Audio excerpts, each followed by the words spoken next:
And what's up, guys? Welcome back here to another live weather update here, and we are currently on the road doing this live weather update currently right now as we are blasting to the south to cover this severe weather event, which will be the strong tornado possibility there along the I-70 corridor, basically from Effingham, Illinois down to Salem, down to Fairfield, and then going into southern Indiana, covering Terre Haute, Bloomington, Indiana, all the way down there across southwest corner of Indiana.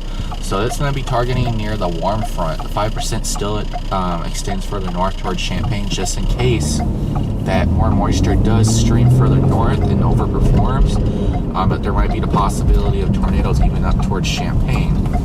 But right now, the 10% hedge for the chance of strong tornadoes is mainly focused along the warm front and seeing where the warm front's going to be lifted at. Between all the forecast models, it's been pretty much consistently showing along or near the I-70 corridor or just south of it. And that's where you'll have tornadic supercells latching onto that warm front, moving west to east along that deep, rich moisture boundary of 60 dew points.